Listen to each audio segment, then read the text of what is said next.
दोस्तों, दुनिया में अलग अलग प्रकार की खुफिया एजेंसीज हैं जिनके जासूस हर देश में आपके सामने से गुजर रहे हैं, लेकिन ये आपको पता नहीं होगा कि वो कौन है। पर क्या आपने कभी सोचा अगर उन्हें पकड़ लिया जाए तो उनके साथ क्या होता है? आखिर क्यों कोई देश किसी भी जासूस की जिम्मेदारी नहीं लेता? कहानी की शुरुआत ईरान से होती है, जहां पर हम दो वर्कर को देखते हैं जो एक जगह पर सिटी के वाईफाई सिस्टम को ठीक कर रहे थे, जिसका बेस उस जगह पर मौजूद जिसे कुछ ही किलोमीटर की दूरी पर ईरान का परमाणु हथियार बनाया जा रहा है। इन दोनों वर्कर को देखने के लिए वहां पर ईरानियन आर्मी भी तैनात थी जो इन दोनों पर नजर रखे हुए। इस बीच टॉम नाम का आदमी बेस से बाहर आता है और अपने साथी ओलिवर से कहता है कि चलो हमें चलना है, अब काम हो गया। पर आर्मी उन्हें रुकने को कहती है क्योंकि उन्हें डाउट था कि कहीं कुछ गड़बड़ ना हो। पर ओलिवर को ईरानियन भाषा आती है, इसीलिए वो उनसे बात करने की कोशिश करता है, जिसमें वो कहता है कि आप खामखा हम पर शक कर रहे हैं, आपकी सरकार ने हमें यहाँ पर भेजा है। तभी टॉम अपना फोन निकालकर उन्हें एक फुटबॉल मैच की लाइव स्ट्रीम दिखाता है। कितना फास्ट हो गया अब इंटरनेट, यही करने तो हम यहाँ आए थे। ये कहकर वो दोनों वहां से चले गए, पर ओलिवर बहुत ज्यादा घबराया हुआ है क्योंकि दोस्तों ये दोनों नीचे वाईफाई ठीक करने तो नहीं बल्कि कुछ और ही करने गए थे। अब हम आपको बता दें कि असल में दोनों ही USCIA एजेंट हैं और अभी ये एक मिशन में है जिसे इन्हें ईरान में हो रहे परमाणु गतिविधियों पर नजर रखनी थी, क्योंकि इन्हें पता चला है कि जमीन के नीचे बहुत ही तेजी से काम हो रहा है। इसीलिए इन्होंने जो वायर्स उस जगह जा रही है उसमें एक चिप लगा दी, जिससे अब पूरा वो केंद्र अमेरिका के कंट्रोल में आ गया। वो वहां बैठे हुए आराम से देख सकते हैं कि असल में क्या क्या हो रहा है और कैसे कैसे हो रहा है। टॉम अपने बॉस को मैसेज कर देता है इट्स डन, और जिसके बाद ये बात व्हाइट हाउस तक पहुंचा देता है। वो लोग जब उन पिक्चर्स को एक्सेस लेते हैं तो हैरान हो जाते हैं क्योंकि ईरान ने जमीन के नीचे पूरी फैक्ट्री बना रखी है जिसमें वो तरह तरह के ड्रोन्स बनाए करते हैं जो किसी भी परमाणु धमाकों के लिए सक्षम है। पर ओलिवर आज बहुत ही ज्यादा घबराया है, जो देख टॉम उससे कहता है कि तुम्हें घबराने की जरूरत नहीं है क्योंकि तुमने इस काम को चूज किया है। हमारी जिंदगी बंदूक की नोक पर चल रही है, बस एक गलती और ट्रिगर दब जाएगा। इसीलिए हमेशा जो काम करो कॉन्फिडेंस के साथ करो ताकि किसी को भी तुम पर शक ना हो। दूसरी तरफ हम एक लूना नाम की रिपोर्टर को देखते हैं जिसके पास कुछ पिक्चर्स आती हैं जो किसी अननोन आदमी ने उसे भेजी थी, और उन पिक्चर्स में उस परमाणु फैक्ट्री का 360 व्यू था जो देख वो खुद हैरान थी। पर उसे वो बताया गया है कि उसे वो सीक्रेट रखे, जो चीज वो एक्सेप्ट भी कर लेती है। पर उसके मन में एक लालच भी आ गया, अगर उसने ये बात अपने बॉस को बता दी, अगर ये चीज टेलीकास्ट हो गई तो वो रातों रात अमीर बन सकते हैं। जो सुन उसका बॉस भी हैरान था क्योंकि ये वर्ल्ड अफेयर के लिए बहुत बड़ी खबर थी। पर ये दोनों ही इस बात से बेखबर थे कि इनकी कॉल को तेहरान में बैठे हुए कुछ ऑफिसर टैप कर रहे हैं। यानी कि अब यहाँ से असल कहानी शुरू होती है, जिसकी शुरुआत में हम टॉम को उसी की घर की छत पर देखते हैं जहाँ वो अपनी पत्नी से बात कर रहा है, जो उसके काम को लेकर बहुत ज्यादा परेशान हो गई है क्योंकि टॉम सालों साल तक उनसे दूर रहता है, उन्हें पैसे नहीं भेजता, उनसे बात नहीं करता, जिस चीज से तंग आकर उसने डिवोर्स का फैसला कर लिया क्योंकि इससे उनके बच्चों पर असर पड़ रहा है। बिना पैसों के वो ज्यादा दिन गुजारा नहीं कर सकता। पर टॉम भी उसे समझाने की कोशिश करता है कि वो इसी काम में माहिर है, इसके अलावा और उसे कुछ नहीं आता। उसके इस जवाब को सुन उसकी बीवी जवाब देती है कि ये कैसी नौकरी है जिसमें तुम्हारी कंपनी ही उन्हें पहचानने से इनकार कर देती है और ऐसी जगहों पर भेज देती है जहां पर अमेरिकन गया तो मारा पक्का जाएगा। फहद नाम का आदमी जो कि पहले दुबई में रहता था, आज उसे हम अफगानिस्तान एयरपोर्ट पर देखते हैं, जिसके पास नकली ID होती है, लेकिन फिर भी उसे पकड़ा नहीं जाता क्योंकि वहां के स्टाफ को इस बारे में पता होता है। बाहर निकलने पर फहद को एक कॉल लेने के लिए आई है, जिसके अंदर बैठने पर उसकी रोमन नाम के आदमी से कॉल पर बात करवाई जाती है, जिसके कहने पर ये सब हुआ है। वो फहद को दिलासा देता है कि उसे कुछ नहीं होगा, उसे बस एक ट्रांसलेटर का काम करना है, तुम्हें 3 दिन में मेरा दोस्त मिल जाएगा। दरअसल फहद बेचारा शरीफ आदमी है, बस इस काम में पैसे ज्यादा मिल रहे हैं इसीलिए वो यहाँ पर आ गया। वहीं एक और अमेरिका जब उन पिक्चर्स को पूरी तरह से नोटिस करता है तो फैसला करता है कि उस पूरी जगह को उड़ा देंगे, ये जानते हुए कि उसके अंदर हजारों लोग काम कर रहे हैं। उसने उस चिप के जरिए वहां के तापमान को बढ़ा दिया जिससे वो पूरी फैक्ट्री तहस नहस हो गई।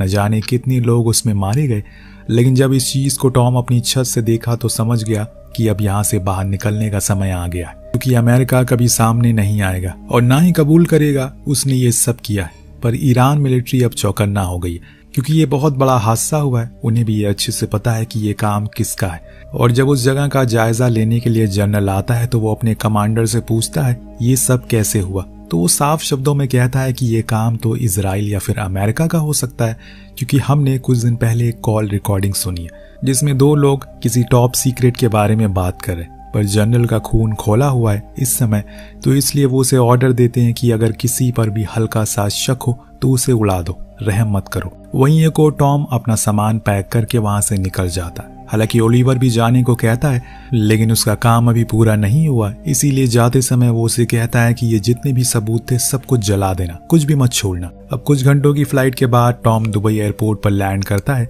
जहां से उसकी फ्लाइट लंदन के लिए थी, लेकिन अभी उसमें बहुत ही ज्यादा समय। तभी वो टीवी में न्यूज देखता है और चारों ओर ये खबर फैल गई है कि ईरान में एक फैक्ट्री में बड़ा हादसा हुआ है, जिसमें उनका अंदाजा है कि परमाणु हथियार बनाने की तैयारी हो रही थी, जिस पर सबसे पहला रिएक्शन आया है। उनका कहना है कि अगर ये सच था तो ये अच्छा हुआ, उनका इस चीज में कोई हाथ नहीं है।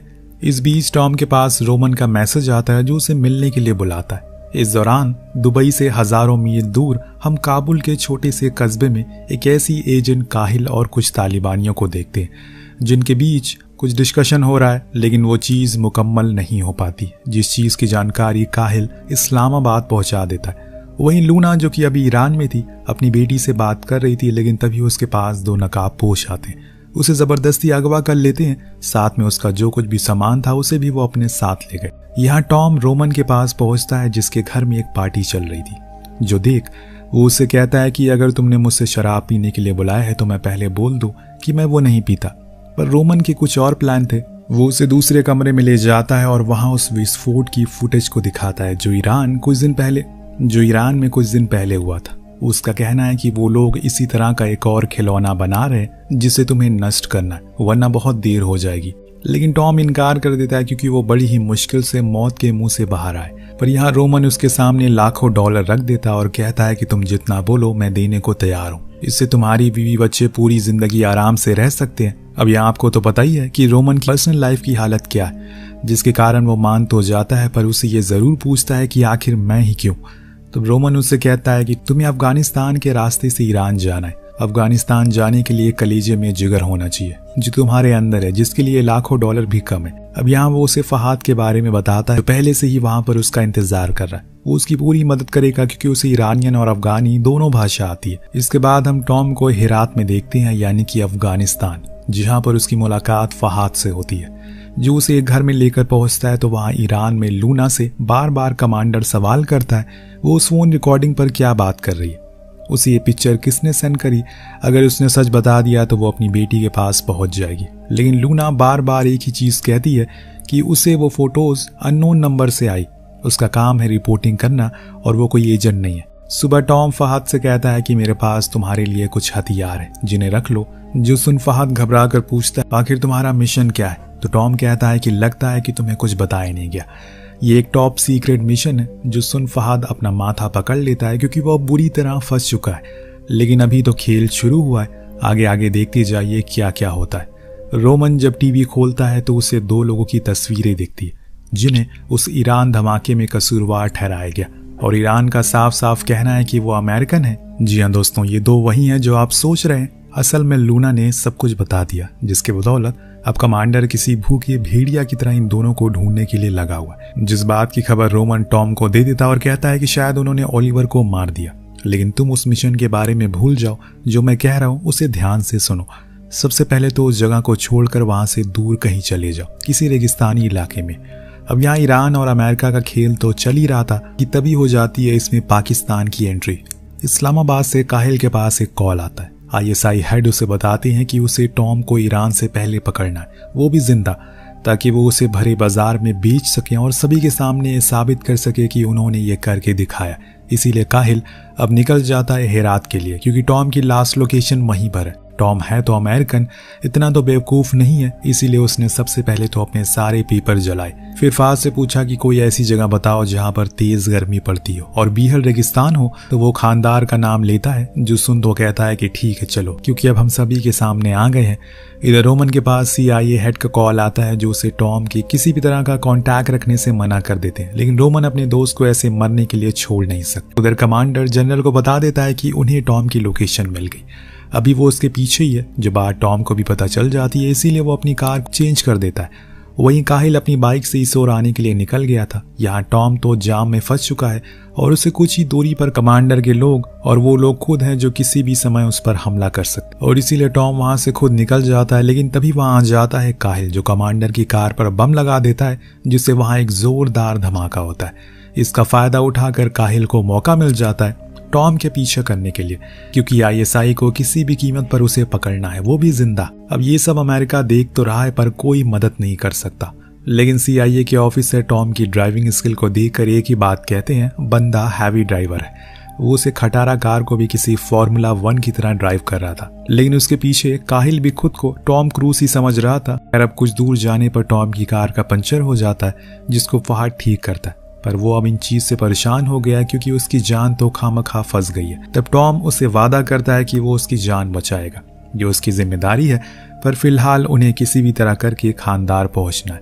लेकिन उससे पहले उन्हें उसके दोस्त रब्बानी के पास जाना होगा, जिसके पास चॉपर है, जिसकी मदद से वो खानदार जल्दी पहुंच सकते। टायर ठीक हो जाने के बाद ये लोग रात में भी ड्राइव करते हैं, लेकिन तभी वहां कमांडर अपना चॉपर लेकर आता है, इन पर शूट करने लगता है। लेकिन टॉम ने नाइट विजन पहन रखा था, जिसकी मदद से वो बड़ी ही चालाकी से उस चॉपर को उड़ा देता है, जिससे कि वो क्रैश हो जाता है और उसे कमांडर की भी जान चली जाती है। जिसके बाद ये दोनों पैदल ही आगे बढ़ते हैं। पर फहद टॉम की तरह स्ट्रांग नहीं है, उसके घुटने जवाब दे रहे हैं, जो बात वो टॉम को भी बताता है, जो उसे माफी मांग, क्योंकि उसकी वजह से वो इस मुसीबत में फंस गया। ये सब वो खुद के परिवार के लिए कर रहा है।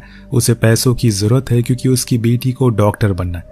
फहद बताता है कि उसे बेटे को तालिबानियों ने मार डाला और उस दौरान वो दुबई भाग गया, वरना वो उसे ही मार देते। सुबह होने पर ये लोग रब्बानी के अड्डे पर पहुंच जाते हैं, तो वहीं काहिल को वो क्रैश प्लेन भी मिल जाता है। दरअसल रब्बानी के सभी देशों से कॉन्टैक्ट थे, चाहे वो रॉ हो या फिर आईएसआई या फिर रशियन, सभी उसे जानते हैं। लेकिन जब फहद उसकी शक्ल देखता है तो उसे बहुत गुस्सा आता है, क्योंकि उसके ही लोगों ने उसके गांव को खत्म कर दिया, जिसमें उसका परिवार भी शामिल था। इसीलिए वो टॉम को भी बहुत सुनाता है कि तुम बड़े शहर के लोग खुद के फायदे के लिए किसी भी देश में घुस जाते हो, फिर तुम्हारी वजह से हम बेकसूर लोग मारे जाते हैं जो अपने देश में रहते हैं। उसकी बातों से टॉम को भी बुरा लगता है, क्योंकि यही सच्चाई है। अब इस बीच उन्हें पता चलता है कि रब्बानी के पास अभी हेलीकॉप्टर नहीं है, इसीलिए वो उसे एक ट्रक दे देता है, जिसके जाने के बाद वो मुखबरी कर देता है, वो किसी और से नहीं बल्कि आईएसआई से, जो अपने लोगों को टॉम की लोकेशन दे देते हैं। इसके बाद काहिल भी वहां पहुंचता है और सभी टॉम को चारों ओर से घेर लेते हैं। उसे पता था कि रब्बानी ने उसकी पीठ में छुरा घोंपा है। अब आईएसआई वाले सबसे पहले तो फहद को बहुत मारते हैं, क्योंकि उनका कहना था कि उसने खुद के देश के साथ गद्दारी की और उन अमेरिकन का साथ दिया। उधर टॉम की भी खूब पिटाई होती है। भी अचानक से टॉम को कुछ आवाजें सुनाई देती है। जी हाँ, रोमन आ गया था अपने दोस्त को बचाने के लिए, साथ में अपनी पूरी आर्मी लेकर आया है, जो अंधाधुंध इन पर गोलियां चलाती है, जिसमें आईएसआई के कई लोग मारे जाते हैं और कुछ लोकल रेबल्स भी।